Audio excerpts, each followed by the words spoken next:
बात करते हैं पंजाब की राजनीति की, क्योंकि इसमें कांग्रेस एक बड़े फैसले की दहलीज पर खड़ी दिखाई दे रही है।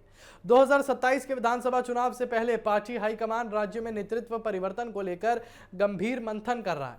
लंबे समय से संगठनात्मक बदलाव की चर्चाओं के बीच अब संकेत मिल रहे हैं कि कांग्रेस पंजाब में नई रणनीति और नए चेहरे के साथ चुनावी मैदान में उतरना चाहती है और यही वजह है कि पार्टी के शीर्ष नेतृत्व ने राज्य के प्रमुख नेताओं के साथ लगातार बैठकों का दौर शुरू किया है।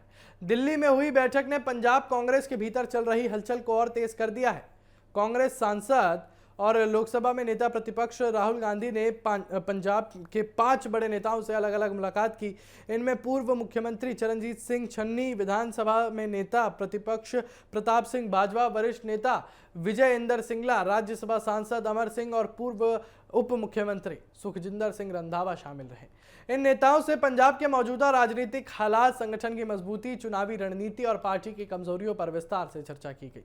और सूत्रों के मुताबिक राहुल गांधी ने नेताओं से सीधे सवाल पूछे कि पंजाब में कांग्रेस की सबसे बड़ी चुनौती क्या है, आम आदमी पार्टी को कैसे घेरा जा सकता है और पार्टी को दोबारा सत्ता में लाने के लिए किस तरह के नेतृत्व की जरूरत है। यह भी जानने की कोशिश की गई कि मौजूदा संगठन में कौन कौन सी कमियां हैं और किस नेता के नेतृत्व में कांग्रेस ज्यादा मजबूती से चुनाव लड़ सकती है। और इन बैठकों को सिर्फ औपचारिक चर्चा नहीं बल्कि भविष्य के नेतृत्व चयन की प्रक्रिया का हिस्सा माना जा रहा है।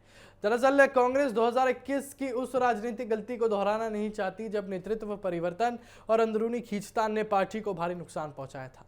कैप्टन अमरिंदर सिंह और नवजोत सिंह सिद्धू के बीच चले विवाद ने चुनाव से पहले संगठन को कमजोर कर दिया था और 2022 के विधानसभा चुनाव में कांग्रेस सत्ता से बाहर हो गई थी। और अब पार्टी हाईकमान कोई भी फैसला बेहद सोच समझ कर लेना चाहता है ताकि चुनाव से पहले एकजुटता का संदेश दिया जा सके। लेकिन कई नेताओं का यह भी मानना है कि चुनाव से पहले संगठन में नई ऊर्जा लाने के लिए बड़े बदलाव किए जा सकते हैं। दूसरी ओर कुछ नेता यह भी मानते हैं कि चुनाव से ठीक पहले नेतृत्व बदलना जोखिम भरा कदम साबित हो सकता है।